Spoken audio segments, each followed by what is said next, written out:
अब दूसरी बात करें, खरवत। खर माने गधा, वो गधा है। लोग कहते हैं ये बहुत बड़े गधे हैं। तो बहुत बड़ा गधा कौन है? बोले जो जीवन में कथा नहीं सुना, उससे बड़ा गधा कोई हो ही नहीं सकता। वो जीवन भर गधा का गधा ही रहेगा। क्यों? बोले कथा अगर नहीं सुनी तो आदमी नहीं बन पाएगा।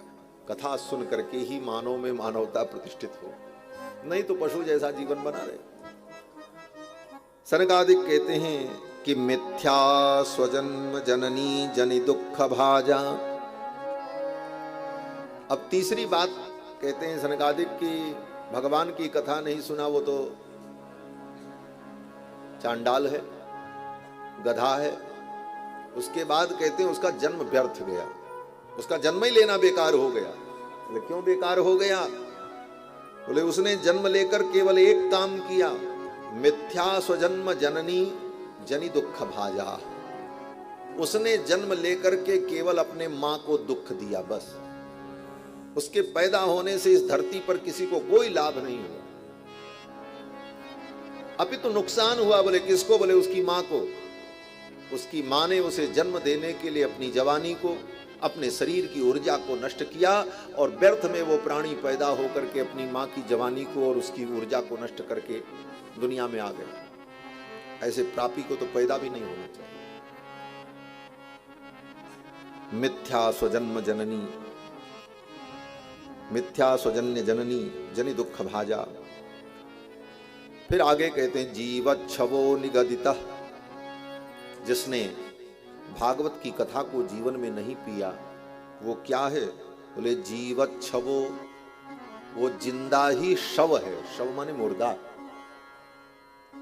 जिंदा हिलता डुलता मुर्दा, ये कहो जीवित छवो, ये शब्द का प्रयोग किया सनकादिकों ने। जिसने भागवत की कथा नहीं सुनी वो जीवित होते हुए भी मुर्दे के समान है। निगदित सतुपाप कर्मा येन श्रुतम सुख कथा वचनम न किंचित धिक्ताम च, उसको धिक्कार है।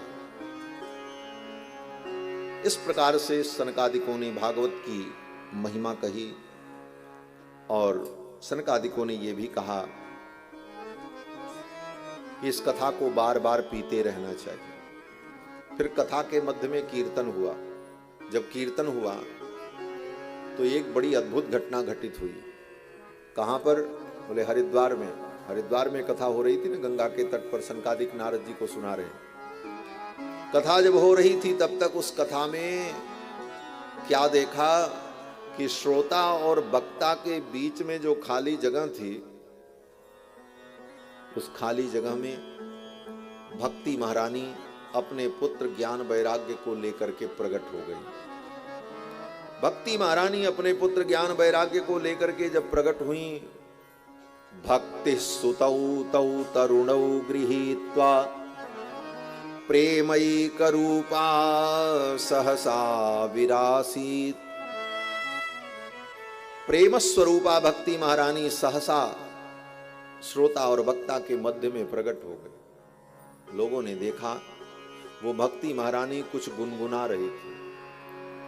उन भक्ति महारानी के मुख से मधुर मधुर स्वर निकल रहा था और उस स्वर में कुछ अस्पष्ट शब्द निकल रहे थे। और वो शब्द क्या थे? बोले भगवान का नाम था। श्री कृष्ण गोविंद हरे मुरारे नाथेति नामानि मुहुर्वदन्ति। यही कीर्तन करती हुई भक्ति महारानी आई। श्री कृष्ण गोविंद हरे मुरारे, बोलो